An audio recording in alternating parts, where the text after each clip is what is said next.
Hello everyone, greetings from English Sahayaka. In today's class, we are going to learn about tenses in English. ಇಂಗ್ಲಿಷ್ನಲ್ಲಿ ನಾವು ಕಾಲಗಳ ಬಗ್ಗೆ ಇವತ್ತಿನ ಕ್ಲಾಸಲ್ಲಿ ಕಲಿಯೋಣ. ಸೊ ಬನ್ನಿ ಸ್ಟಾರ್ಟ್ ಮಾಡೋಣ. ಸೊ ಕಾಲಗಳು ಅಂದರೆ ಇಂಗ್ಲಿಷಲ್ಲಿ ನಾವು ಟೆನ್ಸಸ್ ಅಂತ ಹೇಳ್ತೀವಿ. ಈ ಕಾಲಗಳಂದ್ರೇನು? ಕಾಲಗಳು ಕ್ರಿಯೆ ಅಥವಾ ಘಟನೆ ಸಂಭವಿಸುವ ಸಮಯವನ್ನು ಸೂಚಿಸುತ್ತವೆ ಅಂತ ಹೇಳ್ಬೋದು. ಓಕೆ, ಸೊ ಪರಿಣಾಮಕಾರಿ ಸಂವಹನಕ್ಕೆ ಇಂಗ್ಲಿಷ್ನಲ್ಲಿ ಕಾಲಗಳನ್ನು ಅರ್ಥ ಮಾಡಿಕೊಳ್ಳೋದು ತುಂಬಾ ಮುಖ್ಯ ಅಂತ ನಾವು ಹೇಳ್ಬೋದು.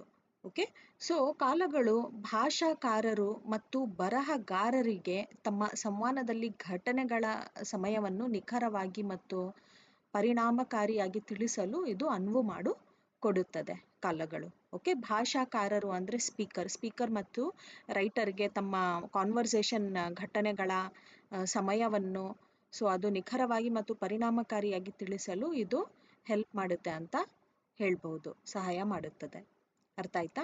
ಸೊ ಮುಖ್ಯವಾಗಿ 3 ಕಾಲಗಳು ಯಾವುವು ಅಂದರೆ ಪ್ರೆಸೆಂಟ್ ಟೆನ್ಸ್, ಪಾಸ್ಟ್ ಟೆನ್ಸ್ ಮತ್ತು future tense. So present tense ಅಂದರೆ ವರ್ತಮಾನ ಕಾಲ ಅಥವಾ ಪ್ರಸ್ತುತ ಕಾಲ ಅಂತ ಹೇಳ್ಬೋದು. ಪಾಸ್ಟ್ ಟೆನ್ಸ್ ಅಂದರೆ ಭೂತಕಾಲ ಅಥವಾ ಹಿಂದಿನ ಕಾಲ ಅಂತಲೂ ಕೂಡ ಹೇಳ್ಬೋದು. ಫ್ಯೂಚರ್ ಟೆನ್ಸ್ ಅಂದರೆ ಭವಿಷ್ಯತ್ ಕಾಲ.